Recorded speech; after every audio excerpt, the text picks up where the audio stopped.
The late former president Robert Mugabe's family has warned traditional leaders to stop playing with fire by pushing for the exhumation of their father's remains from his Zvimba rural home for reburial at the National Heroes Acre in Harare.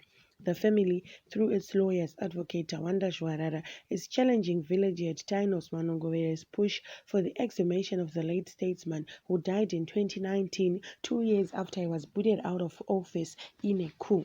Mnangagwa filed a complaint before Chief Zvimba's traditional court last year, saying Mugabe was improperly interred in a courtyard. Mnangagwa's request was upheld by the chief, who then convicted First Lady Grace for contempt of court and ordered her to pay 5 cows and 2 goats to the traditional court. Mugabe's 3 children, Bona, Belaman Chatunga, and Robert Jr., appealed the ruling at the Chinhoyi Magistrates Court. Magistrate Ruth Moyo, however, dismissed the appeal, saying the trial had no locus standi to file an appeal as they were not cited as respondents at the chief's court. Grace then lodged an appeal, saying her children are entitled to appeal against their father's rebel. In their High Court appeal, Mugabe's children argued that the Chinhoyi magistrate misdirected herself at law.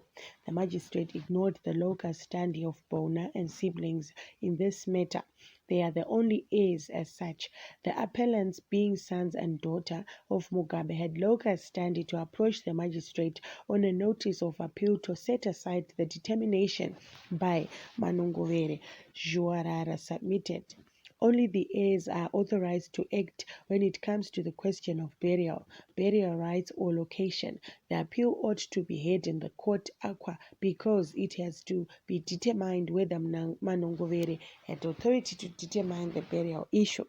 Section 26 of the Burial Act says it is criminal to interfere with a grave, so it is important that Moyo deals with this matter because her court has jurisdiction.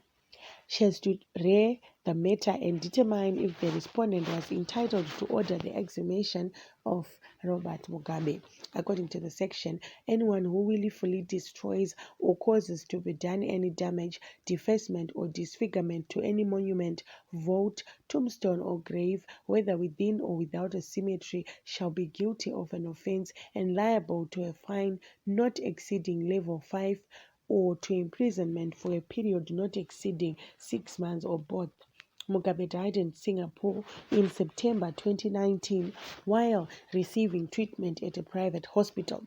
He was buried in the family courtyard at Kutama in Zvimba, his rural home, after the family resisted attempts to have him interred at the National Shrine in Harare.